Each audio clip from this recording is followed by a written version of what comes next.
Bien, merci beaucoup. Donc maintenant, nous appelons Pierre Desvaux, qui va nous parler des aspects psychosexuels de la chirurgie de la verge. Merci. Bien. Monsieur le Président, chers académiciens, tout d'abord, je voudrais exprimer ma fierté d'être là pour vous parler d'un sujet difficile, les problèmes psychologiques dans les problèmes de taille de verge ou de réparation de verge. Alors je dirais en préalable, mais pourquoi est-on aussi obsédé par notre sexe et par la taille du sexe? Vous savez, ça remonte à loin. Je vais citer Pascal Quignard dans l'ouvrage qu'il avait intitulé « Le sexe et l'effroi ». Je cite l'écrivain « Je me suis aperçu que le mot phallus n'est jamais employé en latin. Les Romains appelaient fascinus ce que les Grecs nommaient phallos. Du sexe masculin dressé, c'est-à-dire du fascinus, dérive le mot de fascination. Donc en fait, les latins appelaient ça fascinus, le sexe en érection. Et donc au fond, ça nous a toujours interpellés. Donc vous voyez, ça date d'il y a longtemps. Une symbolique sacrée, alors je ne vais pas faire le tour du monde, mais il y a beaucoup de rites orientés vers le phallus. Je vous citerai notamment la fête du pénis de fer au Japon, à Kawasaki, qui est assez récente, parce que finalement, on s'aperçoit qu'elle apparaît en 1977. Initialement, en général, ces rites sont plutôt consacrés à la fertilité. Ça, c'est, je dirais, la version officielle, parce que la fertilité, c'est respectable, si j'ose dire. En pratique, il y a quand même une arrière-pensée, sûrement derrière, qui est quand même du plaisir qu'on peut donner, et finalement, quelque part, traîne l'idée que plus c'est gros, plus on donne du plaisir. On va voir que peut-être qu'on peut se tromper parfois. Et cette fête qui était destinée, je dirais, à célébrer la fertilité est quand même progressivement en train d'évoluer. Je ne veux pas dire que ce soit la Gay Pride, mais quand même ça évolue, ça change plus. On parle plus de sexualité carrément maintenant dans ce genre de présentation. Alors, au fond, le préalable à ce discours, c'est quoi? C'est la taille du pénis. La taille du pénis, est-ce que c'est quelque chose de... Je dirais, pourquoi ça nous obsède autant? D'abord, quelle est la vraie taille? Alors, les hommes sont d'indécrottables optimistes. Si vous demandez aux hommes quand ils mesurent eux-mêmes leur pénis, en moyenne, ils trouvent 15,2 cm en érection. Et nous, quand on mesure le pénis dans des conditions scientifiques, en érection, etc., en moyenne, c'est 13,5 cm de long en érection. Mais en fait, à chaque fois, il faut détailler parce que vous avez 68% des hommes qui mesurent entre 11,7 et 15,2, 13,5 entre 9,7 et 11,4, et la même proportion, 13,5 entre 15 et 17 cm. Et il y en a 2,5% qui ont moins de 9 cm. Là, je ne vais pas reprendre, je ne vais pas détailler tout ça, ça c'est une méta-analyse sur 12 études. Vous voyez quand même que sur 12 257 hommes mesurés, la longueur moyenne en érection était de 12,87 cm. Cette étude-là est plus récente et elle avait beaucoup grand bruit dans les médias. En fait, on avait parlé, c'est une étude regroupant 17, c'est une méta-analyse sur 15 521 participants, dont on avait mesuré donc de manière scientifique les organes génitaux, grosso modo. La longueur du pénis, face que c'était 9 cm, en érection c'était 13,12. C'est là quand l'étude du King's College à Londres. Et la circonférence était d'environ 11,66 en érection. On a parlé tout à l'heure de micropénis. Micropénis, la définition, c'est inférieur à 7 cm sur le pénis étiré. Vous voyez une compilation de plusieurs études et grosso modo, pour ces spécialistes qui voient beaucoup de demandes chirurgicales, c'était à peine 1% des patients qui avaient réellement un micropénis. Donc au fond, c'est pas heureusement si répandu que ça. Alors maintenant, si on s'intéresse à la taille du pénis, le point de vue de l'homme cette fois-ci. Le point de vue de l'homme, eh bien, c'est un organe très investi, j'ai pas besoin d'insister là-dessus, ça on le sait tous, signifiant virilité et puissance pour l'homme. Nombreuses cultures ont des cultes qui lui sont voués, on est d'accord. Aujourd'hui, l'homme assimile la taille à la quantité de plaisir qu'il pourra donner à ses partenaires. C'est une donnée nouvelle. Quand même, moi je vois, ça fait 35 ans que je fais de la sexologie, que je m'occupe de problèmes sexuels. Il y a une plus grande préoccupation aujourd'hui chez les jeunes du plaisir féminin qu'il y avait peut-être autrefois. En tout cas, les hommes sont devenus assez obsédés, si j'ose dire, par ça. On peut peut-être que nos grands-parents étaient, je dirais notre grand-père était peut-être, je dirais, moins attaché au nombre d'orgasmes que pouvait avoir la grand-mère. Et donc, en fait, maintenant, si vous n'avez pas 3 orgasmes à chaque fois quand vous êtes une femme, c'est une catastrophe. Et on voit, alors en tout cas c'est la demande qu'on voit en consultation. Peut-être que dans la société c'est pas exactement comme ça, mais ces patients-là on les voit pas. Moi ce que je vois en consultation, ceux-là ils sont plutôt obsédés par cet aspect-là. Donc c'est quelque chose qui les inquiète toujours. Bien entendu, la satisfaction vis-à-vis de la taille. D'une manière générale, vous savez, on compare souvent, par exemple, les femmes sont très, je pense que notre consoeur chirurgienne plasticien ira dans mon sens, les femmes sont pas très heureuses, pas très fières souvent de leur sexe. Il y a une demande de nymphoplastie, de traitement chirurgical. Je dirais que chez l'homme, on n'a pas tellement ça, sous réserve que l'homme estime qu'il a la bonne taille. C'est-à-dire quand il a la bonne taille, ça lui pose pas trop de problèmes de traverser le salon entièrement nu dans sa compagne. Ça va bien. Maintenant, s'il n'a pas la bonne taille, là, effectivement, c'est exactement, on retrouve les mêmes problèmes et il n'aura pas envie de s'exhiber. Alors, dans une proportion non négligeable, on va voir les chiffres, en fait. L'homme souhaiterait un sexe plus grand. Est-ce que c'est l'influence de la pornographie ? Probablement. Peur de ne pas satisfaire sa partenaire ? Encore probablement. Et puis, vous voyez, par exemple, quand on s'intéresse à des patients dont l'estime d'eux-mêmes en matière de sexualité n'est pas très grande, et je pense notamment aux patients qui souffrent d'éjaculation prématurée, qui sont souvent en échec, qui ont un déficit, je dirais, narcissique vis-à-vis du plaisir de la partenaire, et bien souvent, on a une demande un peu conjointe, c'est-à-dire non seulement il éjacule vite, mais en plus, il me dit, mais est-ce que vous pensez que mon sexe, il est assez grand ? Et puis, dans un certain nombre de cas, je souscris complètement à vos remarques, et tous ne peuvent pas être qualifiés de dysmorphophobes. C'est un peu excessif. Mais il y en a réellement de temps en temps, et il faut s'en méfier, parce que notre job, c'est aussi de protéger un peu nos confrères chirurgiens des disconvenus qu'il pourrait y avoir après. Alors, cette étude est très intéressante parce que là, c'était une étude en fait assez poussée sur 52 031 hommes et femmes hétérosexuels. On verra pourquoi, parce que dans le monde de l'homosexualité, il y a des choses un petit peu différentes. Et la plupart des hommes, les 2/3 ont évalué que leur pénis était d'une taille moyenne. On leur demandait grosso modo, votre pénis est de taille moyenne, plutôt inférieure à la moyenne et plutôt supérieure à la moyenne. En donnant une taille moyenne. À partir de là, les gens arrivaient s'étalonner.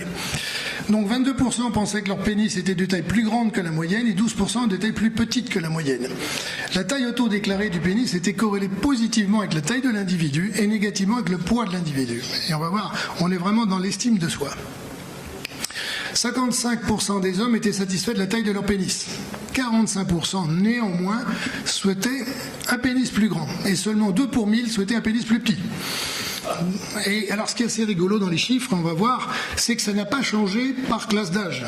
C'est-à-dire que, alors excusez-moi, c'est un peu petit, on voit pas très très bien, mais si on détaille un peu les chiffres comme ça, sur un taux moyen global, vous avez 55% des patients qui sont satisfaits et 45% qui désiraient un pénis plus grand. Sauf que quand on se classe comme étant un pénis plus petit que la moyenne, il n'y en a que 8% qui sont satisfaits de la taille de leur pénis et il y en a 91% qui en voudraient un plus grand et seulement 3 pour 1000 qui en voudraient un plus petit. Et si vous regardez les classes d'âge, vous apercevez que grosso modo, par rapport aux 55-45%, on retrouve exactement la même distribution. Donc ce n'est pas une question d'âge, mais ça dépend aussi d'une question d'où on part. Là, vous avez un schéma en gris clair. Vous avez, quand on se range dans une catégorie pénis plus petit que la moyenne, pénis de la taille de la moyenne, grosso modo, est plus grand que la moyenne. Et donc, vous voyez que vous jugez votre attractivité plus grande si vous avez un grand pénis qu'un petit pénis. Si vous êtes en maillot de bain, vous savez que votre attractivité est plutôt moins grande d'une manière générale, parce qu'il y a d'autres facteurs qui interviennent comme la musculature, la taille, le poids, etc. Mais globalement, avoir un grand pénis, c'est toujours un avantage. Vous vous sentez plus attractif. Et même dans le face-à-face, c'est-à-dire dans la discussion avec les gens, eh bien finalement, vous vous sentez mieux et plus attractif quand vous avez un grand pénis. Pourtant, ça ne se voit pas à ce moment-là. Simplement, dans votre tête, vous êtes beaucoup mieux. Maintenant, si on corrèle avec la taille, le poids, et donc vous voyez les gens maigres, grosso modo, c'est la seule catégorie où un grand pénis est un peu un handicap, parce qu'ils trouvent que ça se voit trop bien, et que donc du coup, ils trouvent qu'un pénis moyen, c'est mieux pour être attractif qu'un trop grand pénis quand on est maigre. Par contre, quand on a un poids normal, à chaque fois, quand on a un poids normal, quand on est en surpoids ou carrément dans l'obésité, vous voyez que l'obésité, d'une manière générale, l'attractivité baisse, mais quand même avoir un grand pénis, c'est toujours mieux qu'en avoir un petit. Alors, maintenant, quand est-ce que ça nous prend? On parle souvent de l'influence de la pornographie, qui est probablement réelle, c'est clair. Mais dans l'étude de Mondeni, en fait, vous voyez, la préoccupation, la taille du pénis débute le plus souvent dans l'enfance, 2/3 des cas. C'est-à-dire que les enfants, oui, on ne sait pas trop à quelle occasion, mais ils se comparent. Et surtout si vous avez un petit frère, un grand frère, etc., ou des cousins, vous prenez le bain avec eux. Allez, on dit les enfants de 5 ans, tout le monde au bain, allez hop, on va vous nettoyer. Quand même, il y en a toujours un qui est un plus grand que les autres, ou un qui est plus petit que les autres. Ensuite, l'autre tiers, c'est plutôt autour de l'adolescence. Alors, bien sûr, intervient le visionnage des films pornographiques. C'est vrai qu'autrefois, quelles étaient les occasions pour un jeune homme de voir ses congénères en érection ? C'est faible quand même, il n'y a pas beaucoup, à part fréquenter peut-être le bordel, mais enfin, et encore, tout le monde, tous les clients se baladaient pas à poil dans les couloirs. Maintenant que la pornographie, et je rappelle quand même que les gens ne sont pas sélectionnés au hasard dans la pornographie, j'explique toujours, vous savez, c'est comme exactement les mannequins qui présentent, je dirais, les vêtements. Hein. Toutes les filles ne sont pas mannequins, voilà. Donc là, c'est vrai qu'il y a quand même un casting un peu particulier, on prend plutôt des garçons bien montés. Et donc, il semblerait dans cette étude-là, en tout cas, que la préoccupation se constitue moins souvent à l'âge adulte. Alors peut-être sauf réflexion de partenaire, parfois un peu cash, et on voit les situations assez classiques où elle n'a pas beaucoup de plaisir, et lui dit, mais tu vois bien que tu n'as pas de plaisir, tu penses que c'est la taille? Alors au bout d'un moment, elle est obsédée, elle finit par en avoir, oui, il n'est pas aussi grand qu'avant, que les autres. Donc évidemment, là, mais sinon, c'est une situation plutôt assez rare. Une enquête auprès de 2000 hommes hétérosexuels, les premières sources d'insatisfaction du corps chez les hommes, c'est d'abord le poids, ils n'aiment pas être trop gros. Deuxièmement, c'est la taille du sexe. Après, c'est la musculature, puis après vient la chevelure et la taille, la hauteur. Donc la taille du sexe est quand même toujours très très importante parce que c'est le deuxième facteur. Alors, au fond, quels sont les critères psychopathologiques associés à ça? J'ai envie de vous dire, il n'y a pas beaucoup d'études là-dessus, et on n'a pas trouvé grand-chose. Il n'y a rien de spécifique, hormis la dysmorphophobie, effectivement, dont on a un peu parlé. Les traits classiques qu'on va retrouver, c'est un manque de confiance en soi qui est assez souvent présent. Ça peut être une anxiété, une dépression, un trouble obsessionnel, mais c'est tellement, je dirais, généraliste qu'on le retrouve aussi dans d'autres pathologies, dans d'autres problèmes, et indépendamment de la taille du pénis. Donc la dysmorphophobie, je ne vais pas refaire tout le cours là-dessus, c'est une peur d'une dysmorphie corporelle et une préoccupation manifestement excessive. Les gens sont littéralement obsédés par ce défaut et il faut se méfier de cette dysmorphophobe. Pourquoi? Parce que derrière tout ça, il y a souvent associé une dépression, parfois un TOC, parfois une phobie sociale, des attaques de panique, des addictions aux drogues ou des troubles de l'identité sexuelle. Et grosso modo, on sait que souvent ces dysmorphophobes opérés ne vont pas être satisfaits du résultat. Et donc votre confrère chirurgien va être embêté avec ça et parfois ça peut être assez problématique voire dramatique. Donc il faut savoir les repérer et encore une fois c'est pas tous les patients qui se plaignent que leur sexe est trop petit, hein. On est bien d'accord, c'est un tableau clinique un peu particulier quand même, c'est un peu la même chose, j'ai envie de vous dire, mais en plus grave, et notre job consiste à les repérer. Alors, ça s'accompagne d'un haut niveau d'anxiété, d'un impact majeur sur la qualité de vie, d'une altération des qualités des interactions sociales et d'une plus grande fréquence de comorbidités dépressives et suicidaires. D'où l'intérêt de repérer un peu ces gens-là. Maintenant, la taille du pénis, le point de vue féminin. Au fond, eh bien, je vais reprendre l'étude de tout à l'heure, hein, sur les 51 000 participants. Et grosso modo, si vous prenez une étude, la première réponse, comment vous évaluez la taille du pénis de votre compagnon? Eh bien, 6% des femmes ont dit il est plutôt plus petit que la moyenne, 67% ont dit il est plutôt dans la moyenne et 27% il est plutôt plus grand que la moyenne. Maintenant, si on s'intéresse d'une manière globale, on va dire que 84% des femmes étaient satisfaites de la taille du pénis de leur partenaire. Ça, c'est un chiffre qu'on va retenir parce que je vais mentir un peu gentiment quand je vais parler avec mes patients qui ont ces problèmes-là. Maintenant, si je détaille un peu les sous-classes, vous voyez que quand les femmes considèrent que le pénis de l'homme est de la taille est plutôt large, 94% sont satisfaites. 1% demanderait un plus grand pénis et 5% demanderaient un pénis plus petit. Maintenant, quand elle considère que la taille du pénis est plutôt plus petit que la moyenne, c'est 68% qui désireraient un pénis plus grand, et seulement 4 pour 1000 qui désireraient un pénis plus petit. Donc si le pénis de départ, déjà, il est plutôt plus petit que la moyenne, à ce moment-là, les femmes, si on leur laisse la parole, disent quand même, finalement, j'aimerais bien qu'il soit un peu plus grand. Et vous voyez par contre qu'il n'y a pas de changement pour les classes d'âge. On retrouve exactement les mêmes dispersions. 50 étudiants de 18 à 25 ans interrogés sur la longueur et le diamètre de la verge. 45 ont trouvé que la largeur était plus importante que la longueur. 5 ont déclaré l'inverse, préférant un sexe plus long. Et aucune n'a dit que la taille du sexe était sans importance. Pourquoi je vous dis ça? Parce que, je ne sais pas si vous avez remarqué, mais dans les médias, la question piège qu'ont tous les sexologues, c'est est-ce que la taille compte vraiment? Et nous, la bouche en cœur, pour pas se désespérer tout le monde, on dit mais non, la taille n'y fait rien et tout. Maintenant, on est entre nous, c'est pas tout à fait. Alors, la taille compte probablement un peu, quand même, peut-être pas autant que les hommes le pensent, ça c'est très clair, mais c'est pas totalement neutre non plus. Si on s'intéresse à la capacité, je dirais, à ressentir un orgasme vaginal, 34% y arrivaient avec un pénis plus long que la moyenne, 58% la longueur était indifférente, et pour 8% y arrivait avec un pénis plutôt plus court que la moyenne. L'orgasme vaginal était clairement corrélé à la durée de la pénétration. Pareil, une autre étude, grosso modo, alors petite étude sur 75 femmes de Brody-Klapilova, survenue d'un orgasme vaginal plus souvent corrélé à l'excitation vaginale profonde. Ça nécessite de connaître un peu la physiologie féminine. Et finalement, on s'aperçoit que quand même 17% y arrivent avec un pénis plutôt plus long. 30% disent la longueur n'y fait rien. Et surtout, le chiffre que je vais utiliser avec les patients, c'est que 30% n'y arrivent jamais, de toute manière, non pas d'orgasme vaginal. Alors, il y a trois situations, je dirais, classiques. Premier patient, il y a une demande d'agrandissement, mais il a un pénis strictement normal. Pardon, j'ai un peu vite. Le deuxième, petit pénis, 9 à 10 cm étiré, et puis après le pénis dégradé, comme j'ai dit, c'est-à-dire qu'en fait il y a eu un pénis normal avant, il a vécu, il s'est formé, il s'est forgé, il a créé son identité avec un pénis normal, puis il a été atteint d'une maladie de la péronie ou d'un cancer de la prostate et le pénis a disparu. Donc grosso modo, montrer de l'empathie, ça sert à rien ou dire aux gens, mais non, mais ils sont dans la tête, vous inquiétez pas, vous avez rien et tout, puis arrêtez. Non.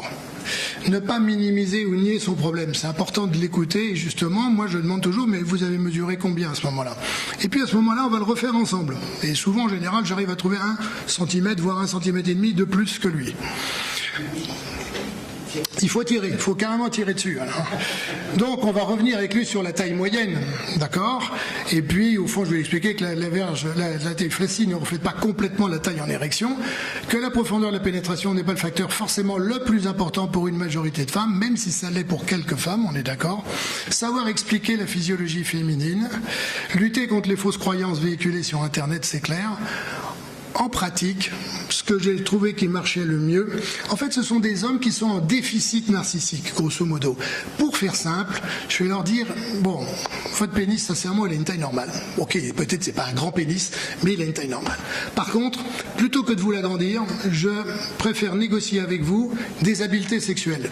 On va parler de sexualité, on va parler de la sexualité des femmes, de ce qu'aiment les femmes, de ce qu'attendent les femmes, et finalement, ça se passe plutôt bien. Et ils sont plutôt assez satisfaits. Donc je retrouve l'étude, j'ai pas fait d'étude chiffrée là-dessus, mais je retrouve en fait l'étude du Chamloul, on retrouve grosso modo les mêmes résultats.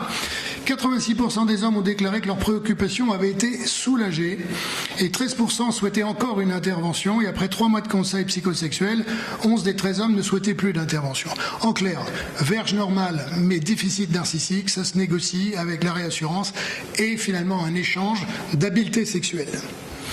C'est un tout petit peu plus compliqué si la verge est petite. Là, on fermera moins la porte sur la pénoplastie, bien entendu, parce que ça peut, je pense, sincèrement aider beaucoup les patients quand même. Et puis après, il faut bien connaître les techniques chirurgicales et leurs limites. On vous les a exposées là à l'instant. C'est clair que dans certains cas, je dirais que c'est difficile pour nous de faire. Soit on travaille dans la résilience. Monsieur, vous n'aurez plus de pénétration, ça sera très compliqué, que vous apprécierez pas. C'est quand même difficile. Ou on essaye quand même, finalement, de cette chirurgie plastique, de manière à essayer de redonner un sexe à peu près fonctionnel et agréable. Alors le dilemme du sexologue, c'est entre compassion et vérité. Je vous ai donné à peu près ma position. Et puis que c'est très très variable, le plaisir féminin est très complexe et beaucoup de manières d'y arriver. Et que les hommes ont beaucoup d'idées fausses sur la sexualité féminine. Et je pense que, encore une fois, cet échange d'habileté est quelque chose d'important à mes yeux.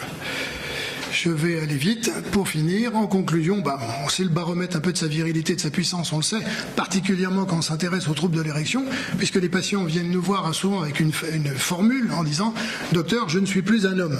Donc quand même, comme si quelque part ce qui nous définissait comme un homme, c'est les érections. Et vous imaginez bien que le sexe aussi, la taille, quelque part, ça compte aussi. Donc ça peut être une grande source de souffrance qui peut demander une correction chirurgicale, on est d'accord, qu'une importante majorité de femmes est quand même satisfaite de la taille du pénis de leur partenaire. C'est pour ça que je disais que la taille, on ne peut pas dire que c'est totalement indépendant, mais je pense que les hommes grossissent beaucoup la chose et finalement c'est pas autant que le pensent les hommes. Et puis un pourcentage non anecdotique quand même souhaiterait un pénis plus gros et plus long. On le sait, on le voit bien en consultation dans les thérapies de couple. Quand on parle avec elle, elle vous dit clairement, écoutez, mon mari a été opéré d'une prostatectomie, vous l'avez mis aux injections, c'est très bien, il a des très belles érections, nous avons des rapports très très régulièrement, mais quand même je dois vous dire, docteur, j'ai plus du tout les mêmes sensations qu'avant, on sait que s'il a franchement rétréci et je ne sens plus les mêmes choses. Donc ça existe, c'est pas à nier non plus. Et donc, en fait, le pénis de bonne taille est un facteur qui augmente l'estime de soi et l'attractivité, qui intervient également dans la qualité de l'échange. Et souvent, les femmes disent, au fond, c'est pas tant, docteur, vous savez, la taille qui me gêne. C'est l'état d'esprit dans lequel il est. Je le vois, il est tellement complexé, on peut pas le toucher, on peut pas allumer la lumière, il faut faire ça dans le noir et tout, parce qu'il veut pas s'exhiber, que c'est ça qui me pèse le plus, croyez-moi, que les 2 cm qui pourraient manquer. Et puis, si je dois donner juste un message quand même aussi, j'ai envie de dire, attention, alertons les pédiatres, parce que dans les vrais, authentiques micro-pénis, eh bien, si on peut faire quelque chose médicalement, si on peut faire un traitement, notamment avec un traitement hormonal, c'est chez l'enfant. Chez l'enfant, donner des hormones pourra faire grandir un peu le pénis, alors que ça sera fini après la puberté. Voilà, si vous avez quelques questions, je serai prêt à y répondre. Bien, merci beaucoup. Est-ce qu'il y a des questions particulières ? Oui, c'est une question, une observation ? Ouais, c'est plutôt une observation, c'est-à-dire que dans les hommes qui ont un sexe à peu près normal et qui viennent demander un sexe plus grand, il faut souvent chercher une partenaire, parce que ce sont des hommes qui ont plusieurs partenaires, et l'une des partenaires a dit, parce qu'elle avait envie de le quitter d'une façon ou d'une autre, mais c'est pas avec ton truc qui est trop petit que tu vas me faire du plaisir. Et à partir du moment où une femme dans une vie vous a dit ça, alors l'homme va courir le monde entier pour essayer de comprendre pourquoi elle lui a dit ça, alors qu'après il en aura vu plein d'autres. Et ça m'a toujours étonné et j'ai souvent retrouvé ce phénomène. C'est totalement vrai. Alors je ne sais pas si en nombre c'est très important, mais je l'ai vu comme vous, c'est clair, quand une femme a décidé, de castrer son homme en quelque sorte pour s'en débarrasser ou pour autre chose, mais ça marche dans les deux sens, hein. Vous savez, il faut faire extrêmement attention en matière de sexualité. Nous sommes tous un peu parano. Et une réflexion, parce qu'en général, elle n'est pas totalement par hasard. Quelque part, elle ne dit pas ça à un type qui a un pénis de 22 cm. Vous voyez ce que je veux dire ? Donc, en fait, quelque part, elle s'est appuyée là où ça fait mal. Mais essayer de dire à une femme qu'elle n'est pas bandante parce qu'elle est trop petite, qu'elle n'a pas de sein, qu'elle a des grosses fesses, elle sera chez le chirurgien plasticien dès le lendemain. Oui, est-ce que vous avez des données concernant l'influence socio-culturelle suivant les régions du monde, les races, etc. Comment les représentations du corps se font sur des schémas différents ou comparatifs? J'ai été vite parce que j'étais un peu en retard. Il y a une étude anthropologique qui m'a beaucoup interpellé. C'est-à-dire ces anthropologues ont parcouru le monde et ont pris des femmes et ont montré aux femmes, au fond, pour elles, quelle était la taille du pénis idéal. Donc ils ont, utilisé Photoshop pour avoir le même pénis, mais on a agrandi ou on a diminué la taille. tout en gardant le même environnement, parce qu'il y a toute une esthétique du pénis en même temps, savoir si le gland dépasse du scrotum, etc., etc. Donc il voulait garder le même truc. Et on s'aperçoit que ce soit dans l'Amérique du Sud, en Afrique, en Extrême-Orient ou autre chose, ou en Chine, d'une manière générale, les femmes choisissent comme pénis le plus attirant la taille moyenne plus une déviation standard. Pas deux, une. C'est-à-dire que grosso modo, c'est juste un tout petit peu plus grand que la moyenne. J'ai pas d'explication, hein, mais... Andrea Bury, elle avait dit 16 cm, 16 minutes. C'était ça la verge, fallait dire. C'était 16 de chiffre magique. J'ai été visiter aux États-Unis à Minneapolis la fabrique de prothèses péniennes. Oui. Et j'ai été frappé parce qu'il y avait un endroit où ils fabriquaient les prothèses pour l'Asie. Donc en Asie, la taille moyenne de la verge doit être plus petite. Plus petite. Est-ce que vous pensez que... Voilà, quelle est votre réflexion? Est-ce qu'il va y avoir des phénomènes migratoires ou pourquoi est-ce que les femmes asiatiques restent en Asie? Est-ce que la taille de la verge est vraiment si importante que ça? Parce que toutes ces études, c'est du ressenti finalement des femmes. Est-ce qu'il y a eu des études où on a étudier avec des partenaires de tailles différentes l'effet sur le plaisir? Je vais vous donner deux éléments. J'ai envie de vous dire, effectivement, si le pénis des Asiatiques est un peu plus petit, le vagin des Asiatiques est aussi un peu plus petit. Donc, quelque part, il y a quand même la congruence est respectée. D'accord?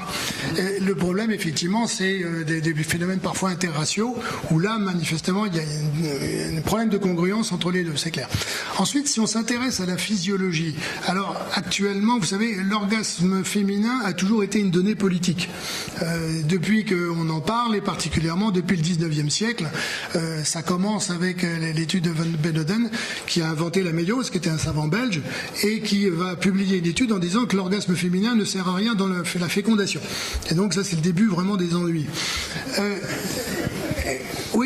Et donc, quelque part, il y a toujours une espèce d'opposition entre orgasme clitoridien et orgasme vaginal. Ce qui ne devrait pas avoir lieu d'être, c'est un peu idiot, mais c'est comme ça. C'est-à-dire, grosso modo, soit les femmes ont besoin d'un homme, et si possible, un homme, je dirais, de bonne taille, pour éprouver du plaisir, ce qui était un peu la théorie de Freud, c'est-à-dire que le bon orgasme était l'orgasme par la pénétration, c'était l'orgasme vaginal, d'une femme accomplie, et pas masturbatoire par clitoridien. Et puis, à l'opposé, d'autres gens ont dit, mais non, pas du tout, le vagin est totalement insensible et ne peut pas ressentir, c'est l'orgasme clitoridien, même si c'est par pénétration. Alors on invente des systèmes de plus en plus compliqués pour expliquer qu'au cours de la pénétration, le clitoris est stimulé par le va-et-vient vaginal, avec des montages, je dirais, un peu, excusez-moi, tirés un peu par les cheveux quand même. Bon, il y a une étude qui n'est jamais citée, mais qui est, je trouve, assez probante et qui correspond à ce que l'on voit avec les patientes quand on en discute avec elles, c'est la sensibilité du col de l'utérus. Ça paraît bête, mais un chercheur américain qui s'appelle Barry Komissaru qui a fait des études chez des femmes paraplégiques qui étaient capables de ressentir un orgasme par la pénétration. Et donc la voie lemniscale était complètement out parce qu'il y avait une rupture complète de la moelle épinière. Et pourtant ces femmes disaient qu'on fait l'amour avec notre chérie, on a des orgasmes. Expliquez-nous comment. Donc ça les a un peu piqués au vif. Et en fait, je vais faire court, l'expérience en IRM fonctionnelle, donc là on peut très bien savoir si elles font semblant ou pas semblant, il n'y a pas besoin de savoir, on voit tout de suite sur l'IRM si vraiment elle a réellement un orgasme ou si elle fait semblant. La stimulation du col de l'utérus, ça permet d'obtenir un orgasme total, complet, avec l'activation de tous les centres, donc on connaît de la cartographie du cerveau féminin sur le plaisir et l'orgasme. Donc en fait, grosso modo, pour faire clair, la stimulation du col chez certaines femmes, toutes n'ont pas cette expérience-là, chez certaines femmes est capable et propre à déclencher un orgasme. Il faut quand même atteindre le col et pouvoir le titiller un peu quand même. Voilà. Est-ce que dans les patients qui vous consultent, il y a des dysmorphophobiques inverses, je dirais, ceux qui se plaignent d'un trop gros sexe, et inversement donc chez les femmes, puisque vous avez fait des enquêtes chez les femmes, est-ce qu'il y en a qui se plaignent éventuellement que leur partenaire a un gros sexe qui peut avoir des conséquences, dyspareunie ou autre, etc. Mais c'est surtout plutôt sur l'aspect chez les hommes, alors, un peu comme chez, voilà, il y a des femmes qui demandent des réductions mammaires. Bon, moi je sais pas, moi. Oui. Non, j'ai pas eu de demande de réduction de verge. Moi j'en ai eu 3. Mais comment? De réduction vaginale. Ah oui, ça c'est autre chose, oui, bien sûr. Vous avez eu? Non. Moi, j'ai eu 3 fois des demandes de réduction de verge pour des hommes qui avaient des verges qui étaient au-delà de 20 cm en traction. Et donc, peut-être la verge, entre guillemets, de certains ardeurs. Hein. Et pour eux, c'était très gênant. C'était très gênant. Je me souviens d'un parce que ils disaient, moi, j'ai une verge d'un acteur porno, ça me gêne vraiment. Oui. Ça me gêne vraiment. Et puis pour les 2 autres, c'était tout simplement parce que leur partenaire, il leur faisait mal ou il ne pouvait pas pénétrer. Donc, il y avait une problématique fonctionnelle. D'ailleurs, c'est ce que je dis des fois à certains patients. Je leur dis, vous savez, le vagin, ça ne se voit pas. Le vagin, c'est également comme la verge. Puis le vagin, il est évolutif avec les grossesses, etc. C'est qu'on ne se pose jamais la question du vagin. Alors, tu as tout à fait raison avec la congruence anatomique, mais on ne se pose jamais la question. Et moi, pour essayer justement de les revaloriser, renarcissiser, je leur dis, écoutez, tous les vagins ne s'adaptent pas à toutes les verges. Et d'ailleurs, des fois, il y a des demandes de réduction, même si c'est rare, hein, c'est évident. Des demandes de réduction parce que c'est pas possible. Et certaines femmes vous disent aussi, depuis que j'ai la verge, j'ai changé de partenaire avec la verge est un peu plus petite, j'ai moins mal, j'ai plus de plaisir. Donc c'est vrai que c'est des éléments sur lesquels on appuie en consultation pour appuyer notre discours sexologique, pour minimiser l'importance de la taille de la verge. Bien, merci. Donc, encore, oui, Gérard Benoît. D'anatomiste. Le clitoris a des nerfs végétatifs qui emmènent les informations au-dessus du cône médulaire. Donc, vous pouvez très bien avoir une lésion médulaire et un clitoris qui sent et qui a du plaisir. Et c'est bien la même chose sur le point G. C'est encore autre chose, ça, le projet. Mais c'est compliqué parce qu'en fait, vous savez, on n'appelle plus, alors juste une remarque, hein, on n'appelle plus ça le point G, on appelle ça le complexe urétro-clitorido-vaginal. C'est-à-dire qu'en fait, quand on titille à cet endroit-là, on sait que ça fait du bien, mais on ne sait pas ce qu'on stimule, pour faire simple. Et particulièrement peut-être l'urètre. Ça, c'est le grand oublié un peu de la chose, mais ça nous emmènerait dans des développements, on n'a peut-être plus le temps maintenant, c'est-à-dire qu'une sensation qui peut être à un moment donné douloureuse peut être perçue comme agréable, ou un peu douloureuse et agréable en même temps dans d'autres circonstances, notamment l'état d'excitation. L'état d'excitation est un état de conscience modifié en quelque sorte qui fait que le décodage en quelque sorte d'un certain nombre de signaux n'est pas tout à fait le même à froid et dans l'état d'excitation. Le truc le plus classique, c'est les gens qui vont se blesser, par exemple une rupture du frein. Si vous prenez à froid, vous tirez sur la peau jusqu'à temps que le frein rompe, vous allez entendre crier. Si à l'opposé au cours d'un rapport, ils vont vous dire j'ai senti un petit échauffement, mais la rupture est la même. Ils ont senti qu'un échauffement à ce moment-là. Bien, merci. Je crois qu'on va arrêter. Séance passionnante. On a dépassé le temps autorisé. Merci beaucoup à tous les orateurs pour cette présentation.